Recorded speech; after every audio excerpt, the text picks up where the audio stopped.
Dans le module 4, nous allons apprendre les principes de la croissance des soins. Dans le module 1, nous avons regardé le changement de paradigme. Module 2, nous avons examiné le paradigme du Nouveau Testament. Et le module 3, nous avons regardé l'histoire de l'Église et nous avons également examiné certaines études de cas à Gateway. Je veux conclure le module E4 avec les principes de la croissance des soins. Puis, à partir du module 5, nous allons passer à la pratique, comment cela fonctionne, etc.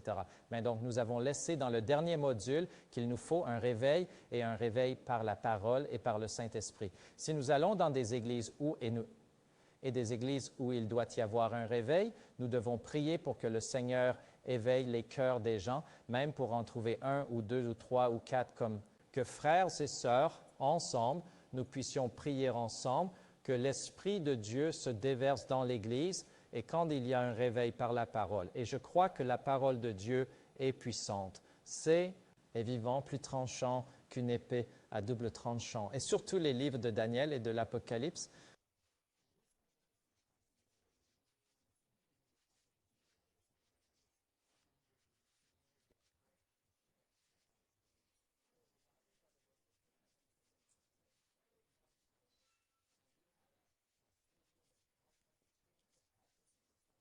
Maintenant, le deuxième élément que nous avons examiné était le besoin de créer un environnement de sentiment d'appartenance. Nous allons parler de cela dans les modules plus tard, comment créer un environnement d'appartenance. Mais il y a un autre élément qui est vraiment nécessaire. Vous pouvez raviver les gens par la parole, vous pouvez raviver les gens grâce au travail du Saint-Esprit dans l'Église locale, mais un élément très critique est que les gens doivent travailler dans la même direction. Ils doivent avoir le même objectif et le même but. Il y a là une citation que je voulais lire à propos de Gateway. Elle dit « Gateway est une église très unique car elle ne cible pas un style de culte pour attirer, mais cherche à être une communauté biblique authentique du Nouveau Testament. » Et c'est ce que Gateway cherche à être, une communauté biblique authentique du Nouveau Testament. Ce qui est important, c'est de suivre ouvertement les principes chrétiens de la Bible. Ils ont attiré les jeunes vers eux, nous enseignent quelque chose sur la communauté religieuse. Aujourd'hui, Gateway a commencé. Gateway a commencé et a été fondé en 2003 avec 20 adventistes et 15 non-adventistes en tant que groupe de culte. Mais aujourd'hui, après 10 ans, nous avons 3 congrégations et le Seigneur a béni chaque congrégation avec de nombreux jeunes et familles ensemble faisant l'œuvre de Dieu. N'est-ce pas excitant? Vous savez, j'étais assis là à l'église le dernier sabbat et je me suis juste assis là et j'ai dit « Je loue Dieu parce que Dieu a élevé son peuple et il les a appelés pour un but et une raison. » Donc, je crois qu'il y a quelque chose à suivre, les principes bibliques du Nouveau Testament. Vous savez, donc, un des éléments clés est ce n'est pas seulement de raviver les membres par la parole et par l'Esprit de Dieu. Un élément très, très important avant même de lancer un groupe de soins est d'avoir une vision claire et un but clair de pourquoi nous faisons cela. Comment le groupe de soins s'intègre-t-il dans une église locale? Est-ce simplement un autre département que vous ajoutez? Vous avez votre école du sabbat, vous avez le ministère personnel, vous avez vos dockers, vous avez votre AI et votre père, vous savez, ajoutez-vous simplement un autre département appelé école du sabbat. De nombreuses églises essaient de le faire, mais le problème est que le calendrier de l'église est tellement chargé. Il est rempli des vêpres du vendredi soir au samedi, au dimanche. Ils sont occupés avec les éclaireurs, etc. Je demande, comment ajoutons-nous les groupes de soutien? Maintenant, la raison pour laquelle cela se produit, c'est qu'il n'y a pas de vision claire. Il doit y avoir une clarté de vision. Nous devons avoir cette clarté et je veux partager un peu à ce sujet concernant la vision. Maintenant, réfléchissez-y. Si vous êtes un membre d'Église ou un responsable qui regarde cette vidéo aujourd'hui, je veux vous dire que le Seigneur vous a appelé à diriger l'entreprise la plus difficile. L'Église est l'entreprise la plus difficile. J'ai travaillé dans le secteur des affaires pendant de nombreuses années dans le milieu des entreprises. Et je veux vous dire une chose, c'est beaucoup plus facile de gérer une entreprise dans plusieurs pays et une entreprise globale que de diriger une Église. Même une Église que vous savez être une entreprise ordonnée par Dieu, mais elle est pourtant difficile. Maintenant, quand vous êtes dans une Église, vous n'avez pas certains leviers de leadership Vous savez, il y a certains leviers de leadership, saviez-vous cela? Parce que c'est pourquoi c'est l'entreprise la plus difficile. Quand je suis en affaires, quand je dirige une entreprise, et je veux le dire attentivement, je ne vous demande pas de tout prendre des affaires et de le mettre dans l'Église. Vous devez être très prudent ici. Nous devons nous assurer que cela suit le principe biblique. Mais je veux contraster ces deux aujourd'hui. En supposant que vous soyez dans les affaires, si vous êtes dans les affaires, vous avez deux leviers puissants pour mobiliser toute l'organisation. À l'Église, il est parfois très difficile de mobiliser toute l'organisation. Nous rencontrons un obstacle. Nous ne semblons pas être capables d'avancer. Pourquoi cela? Eh bien, dans les affaires, j'ai deux leviers. Vous savez quels sont les deux leviers que j'ai dans les affaires qui sont très puissants? Si je tire simplement ce levier, tout le monde se comportera et suivra ce chemin. Et quels sont-ils? Et ceux d'entre vous qui travaillent, vous saurez quels sont ces deux leviers. Quels sont ces deux leviers en affaires? Eh bien, le premier est l'argent, n'est-ce pas? Le premier levier que nous avons est l'argent, la compensation. Vous savez, si je veux que quand je travaillais pour une entreprise de logiciels, l'une des plus grandes entreprises de logiciels au monde, et si je veux que mon équipe de vente vende le produit A plutôt que le produit B, c'est très facile. Je dis simplement, cette année, il y a plus de bonus et de de commissions sur le produit A que sur le produit B. C'est donc très facile. Tout le monde dit « Wow, plus de bonus, travaillons pour ce bonus, planifions tous ensemble et puis mobilisons » et ils se lancent tous après le produit A. Très facile. Dans une église, avez-vous ces leviers? Peux-tu dire à ton leader de l'église, peut-être à ton pasteur, et dire « Pasteur, si vous obtenez 10 baptêmes de plus cette année, nous vous donnerons un bonus de 1 000 $. Est-ce ce que tu peux faire dans l'Église pour mobiliser l'Église? Peux-tu dire ça? Tu ne peux pas faire ça parce que, Dieu merci, les pasteurs ne travaillent pas pour l'argent. C'est une insulte, en fait. Les pasteurs sont appelés par Dieu. Ils sont appelés pour un but que Dieu leur a destiné. S'ils voulaient travailler pour l'argent, ils seraient allés travailler dans le monde de l'entreprise. Et je crois qu'ils seraient de très bons PDG de société. Alors, pasteurs et anciens et leaders de l'Église, responsables de groupes de soins ou leaders de ministère, vous dirigez une entreprise difficile parce que vous ne pouvez pas utiliser la compensation. Vous ne pouvez pas dire à tous vos responsables de groupes de soins, si vous vous inscrivez tous pour le camp, je vous donnerai 50 $ chacun. Vous savez, vous ne pouvez pas faire ça, n'est-ce pas? Nous n'utilisons pas ce genre de méthode buffer pour faire fonctionner une Église. Quel est un autre levier que les entreprises ont et que l'Église n'a pas? Ceci, nous pouvons actionner un levier appelé argent. Quel est l'autre levier que je peux utiliser? Oui, un autre levier que nous avons dans les affaires est ce que nous pouvons embaucher et licencier. N'est-ce pas formidable? Regardez ces leviers puissants, je peux embaucher ou licencier. Vous savez, aux échecs, vous ne pouvez pas faire cela, il n'y a pas vraiment ce levier. Peux-tu dire à ton enseignant de l'école du sabbat, tu fais un mauvais travail en enseignant l'école du sabbat ce trimestre, tu es renvoyé. Non, ça me dit, votre professeur d'école du dimanche dira quelque chose comme « Hurrah, j'ai une année de congé, je n'ai plus besoin de travailler et de servir à l'Église. » Nous ne pouvons pas faire cela. C'est pourquoi diriger l'Église est l'entreprise la plus difficile. Vous ne pouvez pas dire à votre Église « Maintenant, Église, nous allons avoir un groupe de soins comme stratégie maintenant et nous allons tous descendre et gérer le groupe de soins. Nous allons lancer le groupe de soins immédiatement après avoir fait ces vidéos de formation. » Je vais vous dire, cela ne fonctionnera pas à moins que nous ne mettions en place les éléments de base. Le premier élément est que nous devons connaître notre identité adventiste. Le deuxième pilier est que nous devons d'abord avoir une vision partagée. Maintenant. En mobilisant une Église, en mobilisant une organisation de bénévoles, nous n'avons pas ces deux leviers. Mais en fait, nous avons deux autres leviers qui sont si puissants, qui se trouvent dans la Bible, qui sont si puissants. Et la raison pour laquelle les églises ne se mobilisent pas, même après avoir été réveillées, est qu'elles ne comprennent pas ces deux leviers. Si elles comprennent ces deux leviers, l'Église se dirigera toutes dans la même direction. Et laissez-moi vous partager ce qu'ils sont. C'est en fait dans la Bible. Eh bien, si vous prenez vos Bibles, prenons nos Bibles, et j'espère que ceux d'entre vous qui regardent les vidéos ne se contentent pas de regarder la vidéo, mais sortent leur Bible et s'y réfèrent également. Ouvrez vos Bibles avec moi à Matthieu chapitre 28. Matthieu chapitre 28, dans le premier livre du Nouveau Testament. Lorsque nous allons à Matthieu chapitre 28, nous voyons que Jésus donne la grande commission et beaucoup d'entre vous seront familiers avec Matthieu chapitre 28. Matthieu chapitre 28, en lisant la grande commission, nous savons que Jésus nous a donné ces merveilleuses instructions. Lisons le verset 19. « Allez donc et faites de toutes les nations des disciples, les baptisant au nom du Père, du Fils et du Saint-Esprit.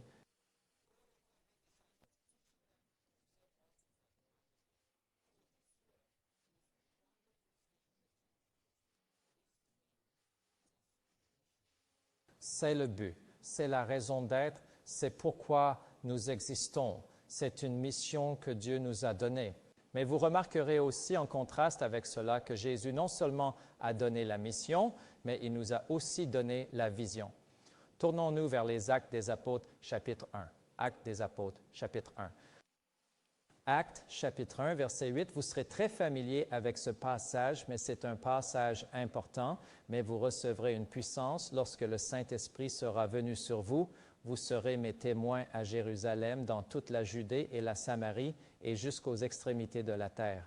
Ici, nous n'avons pas seulement la mission Actes dans Matthieu 28, mais nous avons la vision dans Actes chapitre 1.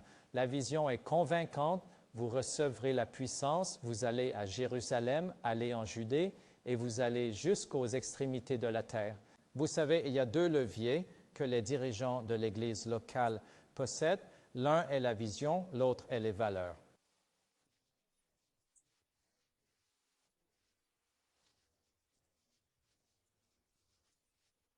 Une vision est différente d'une mission. Une mission vous dit simplement pourquoi vous existez. Par exemple, la Grande Commission vous dit pourquoi vous existez pour aller et faire des disciples. Une vision, en revanche, est très convaincante. Elle nous dit comment y aller, quelles sont les étapes à suivre. C'est comme un plan stratégique, c'est comme un... Et une vision galvanise toujours et pousse les gens ensemble dans la même direction. Si votre petit groupe, si votre Église n'a pas de vision, les gens iront dans des directions différentes. C'est le défi. Si j'assistais à une réunion de votre conseil d'église et que j'interviewais un membre du conseil à la fois et je demandais à vos membres du conseil quelle est la vision de cette église, combien de visions aurais-je, obtiendrai-je? Si vous avez 15 membres du conseil, combien de visions entendrai-je? Je me souviens d'avoir posé cette question. Je faisais une formation en Asie du Nord et pendant que je formais les pasteurs, j'ai posé la même question. Si individuellement, on demandait à votre conseil d'église, quelle est la vision de votre église locale? Si vous avez 15 membres dans votre conseil d'église, combien de visions obtiendrai-je? Aurais-je une vision partagée? Un pasteur m'a dit, non, vous en avez probablement 30 car ils ne peuvent pas se mettre d'accord entre eux, vous savez. Donc, c'est ça le défi. Certaines églises ont des missions, mais elles pensent que la mission est une déclaration de vision. Ce n'est pas le cas. Une vision doit galvaniser. Elle doit mobiliser et faire bouger toute l'Église dans la même direction. Lorsque vous avez une vision selon laquelle un groupe de soutien n'est pas juste un autre département dans l'Église, lorsque vous avez une vision selon laquelle un groupe de soutien est une partie intégrante de votre Église, où c'est réellement un lieu où la communauté et les relations se forment, ce n'est pas juste un supplément à un autre ministère décorant de fardeaux et d'activités chronophages, c'est en fait vos blocs de construction fondamentaux si vous avez cette vision, où les gens viennent dans un groupe de soins comme votre point d'entrée. Il y a un endroit où l'amitié se forme, où les gens apprennent à connaître Jésus et ils sont amenés à une réunion d'évangélisation, puis ils sont suivis et dirigés vers un groupe de soins. Si vous avez une vision comme ça et que tout le monde travaille dans ce sens, vous voulez la même image. Trop souvent, quand je vois des gens impliqués dans la formation sur les groupes de soins, ils pensent juste que c'est ajouter un autre département, ajouter un autre fardeau, ajouter une autre responsabilité. Si nous avons cet état d'esprit, je pense que nous n'avons pas réussi à voir le modèle du Nouveau Testament. Le modèle du Nouveau Testament que nous avons vu dans les Actes, ils allaient de maison en maison. Le ministère basé à domicile était fondamental pour rompre le pain, pour la prière, pour l'étude de la Bible, pour construire des relations. Je dois plaider. Pour nous, dans l'Église aujourd'hui, nous sommes tellement fixés sur l'exécution de programmes, nous sommes tellement fixés sur l'exécution de programmes dans l'Église, mais nous n'avons pas vu que c'est en réalité dans les foyers. C'est dans les maisons que nous construisons des relations, c'est pour voir la vision que les maisons doivent être des bénédictions pour Jésus, pas des châteaux fortifiés dans lesquels nous vivons seuls, des maisons témoins que personne ne vient voir. Ça doit être un endroit où les gens sont les bienvenus, où ils trouvent Jésus chez eux. Et pour moi, c'est un élément fondamental. De tout cela, d'avoir une vision claire. Le deuxième élément est d'avoir des valeurs claires.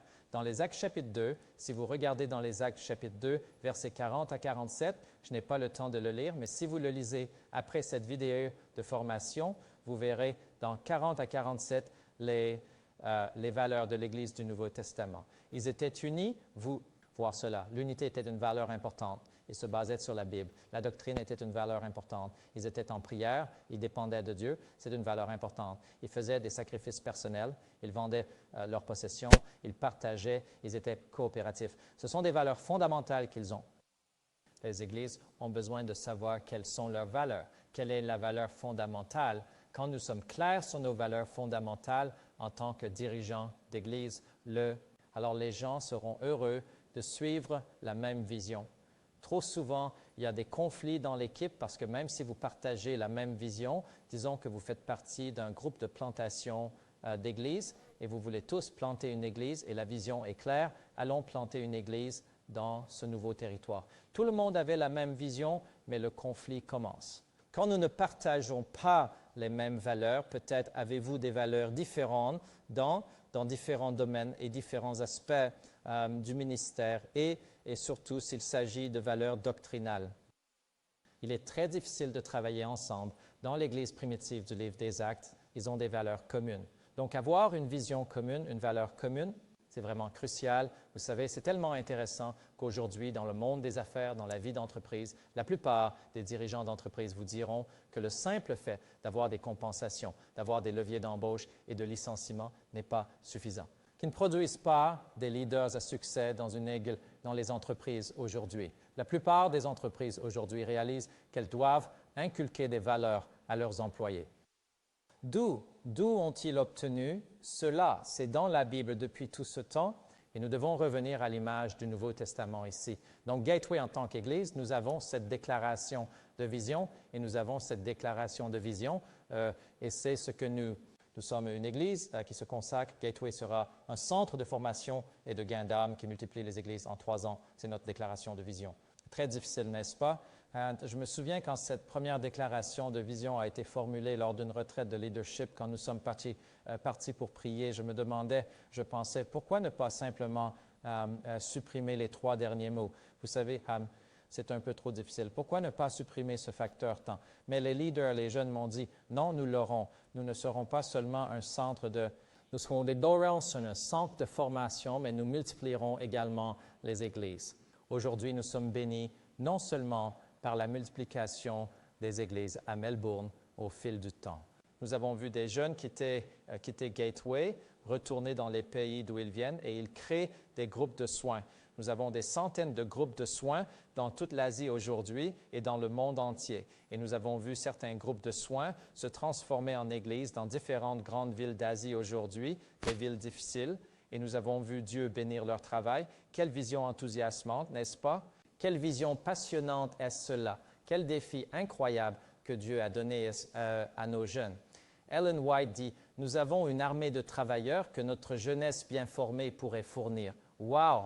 Je pense que Dieu peut faire quelque chose d'incroyable avec cela. Donc, c'est excitant quand nous avons une vision claire. Ce sont nos valeurs fondamentales à Gateway. Nous sommes une Église fondée sur la Bible où nos croyances et principes sont basés dans la Bible, où nous dépendons de Christ, sommes guidés par la prière, orientés vers les chercheurs, passionnés par le fait d'atteindre les chercheurs. La modélisation du discipulat. Je vais beaucoup parler de la modélisation du discipulat dans les futurs modules parce que ce n'est pas suffisant de simplement baptiser des gens et de leur dire « bonne chance pour survivre dans l'Église ». Ce n'est pas suffisant. Je pense que nous faisons une injustice à ces nouveaux chrétiens baptisés qui sont venus dans notre Église. Nous devons intentionnellement faire des disciples. Jésus n'a pas dit « allez et faites des membres ». Jésus a dit « allez et faites des disciples ». Et nous devons faire des disciples. Nous allons passer beaucoup de temps dans les prochains modules lorsque nous examinerons le discipulat. Et la formation est cruciale, la responsabilisation. La formation est très importante. Beaucoup de conseils d'Église parlent de beaucoup de dépenser de l'argent pour construire une infrastructure et pour l'entretien. Mais combien d'argent est dit, combien de temps est consacré et combien d'argent est alloué à la formation de nos membres? Trop souvent, nous discutons de tout le reste, alors que l'Église concerne vraiment les gens. Ce n'est pas les bancs, ce n'est pas la moquette, ce n'est pas le bâtiment, ce n'est pas l'école, c'est à propos des gens. Et les gens de notre Église aspirent à servir, désirent donner ce qu'il y a de mieux pour Dieu, mais ce qui les freine, c'est le manque de formation. Je vais partager dans un module ultérieur comment nous formons systématiquement et cette série de vidéos fait partie de cette formation. Je suis tellement content que vous suiviez cette série de vidéos et que vous appreniez étape par étape comment nous formons. C'est-à-dire ces valeurs fondamentales. La responsabilité d'Ellen est également une valeur très importante. La formation est importante et nous devons l'avoir. Ellen White dit ceci: avec une armée de travailleurs comme notre jeunesse correctement formée. C'est de là que nous tirons le terme pour notre école de formation en ligne, www.rightlytrained.org. Si une armée de travailleurs comme notre jeunesse correctement formée pouvait fournir, combien vite le message d'un sauveur crucifié, ressuscité et bientôt à venir pourrait être porté à travers le monde entier. C'est excitant. Emmener au monde entier une armée de jeunes. J'ai toujours dit que si nous pouvons prendre l'énergie des jeunes, nous pouvons prendre les choses que le zèle et l'énergie des jeunes et nous pouvons les combiner avec la sagesse et l'expérience des adultes de notre Église. Et si nous le réunissons, nous aurons une puissante armée pour accomplir l'œuvre de Dieu. Si nous comprenons ces principes, ces modules que j'ai abordés, le besoin d'un changement de paradigme, la nécessité de revenir au modèle du Nouveau Testament, la nécessité d'examiner l'histoire adventiste, la nécessité pour nous de savoir qui nous sommes en tant qu'adventistes du 7e jour et la nécessité de comprendre que nous devons créer des environnements d'appartenance. Et le groupe de soins n'est pas juste un ajout à votre Église. Si nous comprenons ces principes, je pense que vous serez prêts à apprendre maintenant comment les mettre en pratique.